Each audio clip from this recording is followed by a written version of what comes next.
Le monde du football est plein de talents. Chaque année, on voit apparaître un nouveau nom. Une vidéo virale, quelqu'un dont tout le monde dit qu'il sera la star de demain, mais 2 semaines plus tard, tout le monde l'a oublié. En même temps, il existe des cas qui défient le logique. Imaginez à 16 ans, pendant que tous les jeunes de votre âge pensez aux réseaux sociaux, aux week-ends, mais toi, passez votre temps à faire des mathématiques et de la physique. Vous jouez dans les plus grands stades européens devant le monde entier. Tout ça, sans aucun stress, sans peur, sans vous cacher, sans jouer comme un petit garçon impressionné par les grands. Vous jouez comme si c'était votre place depuis toujours. C'est l'histoire d'Ayoub Boadi, un jeune né et élevé en France, d'origine marocaine, vivant comme beaucoup de Marocains à la France. La France l'a vu grandir et a voulu le garder et l'emmener au plus haut niveau.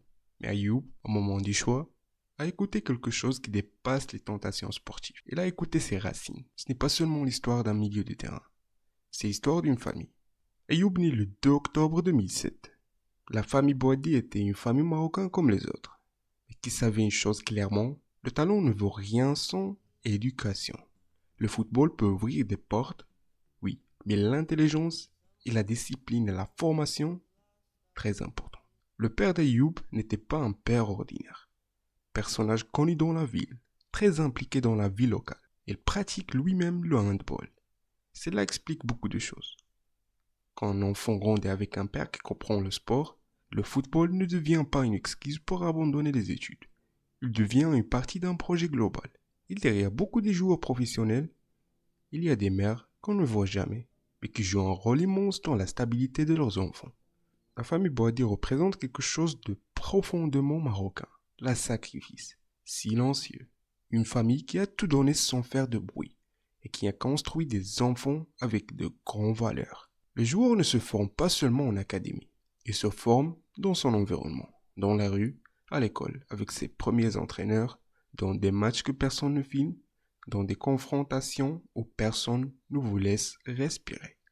Ayoub a commencé sa carrière à l'AFC, un club local de la ville. Ses premières années loin des grandes académies, à se mesurer à ses amis, ses voisins, des entraîneurs qui se connaissent tous entre eux. Il n'était pas seulement le gamin qui s'y jouait au foot.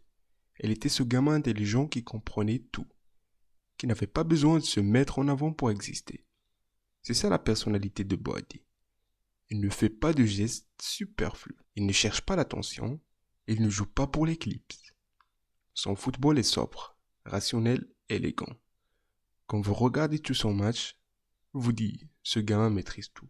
Le handball, la discipline de son père, l'a aussi aidé à l'air les espaces. C'est pourquoi Boadi semble jouer avec la tête, anticipant les événements quand d'autres réagissent. Pendant que d'autres talents de son âge étaient entièrement absorbés par le football, Ayoub continue à étudier.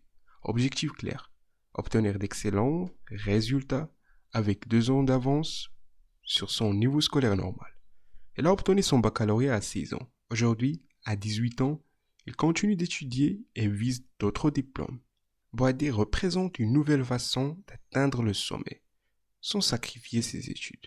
Dans un monde où beaucoup de jeunes abandonnent l'école pour le foot, il prouve qu'on peut exceller dans les deux. Avant même d'être connu pour le football, il avait remporté un concours, à un âge inhabituel. Savoir bien parler et convaincre, c'est organiser sa pensée, gérer ses émotions, supporter la pression d'être regardé. Beaucoup de jeunes jouent bien sans caméra, mais se bloquent sous les regards. Ayoub avait déjà traversé ça. Son talent attire rapidement l'attention de Lille, l'un des meilleurs centres de formation d'Europe. Il ne s'est pas seulement adapté, il a grimpé comme une fusée à travers toutes les catégories du club. Tout le monde voyait quelque chose de spécial. Quelqu'un qui semblait plus grand que son âge. Son premier contrat professionnel à 15 ans montre la confiance que Lille lui a accordée. Mais ce contrat signifie aussi de grandes attentes et de grandes responsabilités. Beaucoup de jeunes changent quand ils signent pro. Ayoub, lui, a continué à s'entraîner, à étudier, à progresser. Il bat le record du plus jeune joueur à participer à une compétition européenne, dépassant Yaman, qui avait commencé à 16 ans et 2 mois. Mais le plus important n'est pas ce record. C'était comme il a joué sans peur, sans stress. Il demandait le ballon, il le donnait. Il organisait le jeu avec une maturité qui ne correspondent pas à son âge. Là, les questions ont commencé en France. Qui est ce gamin? Comment il peut jouer comme ça? Pendant ce temps, au Maroc, une autre question se posait. On peut le faire venir chez nous. Pour beaucoup d'enfants d'immigrés, le choix de la sélection est une décision identitaire profonde. Après le modèle que l'équipe nationale marocaine a établi en 2022, le Maroc n'apparaît plus comme une sélection secondaire. C'est devenu un projet d'élite qui motive chaque jeune à le choisir. Ayoub avait compris ça, jusqu'à ce qu'il apprenne que la France n'avait pas appelé à sa Coupe du Monde. Et qu'en sélection, on lui avait dit qu'il n'avait pas sa place au milieu du terrain. Il a alors fait son choix directement. Il a choisi le Maroc. Ayoub aurait pu attendre d'être appelé par la France à 18 ans pour jouer une Coupe du Monde.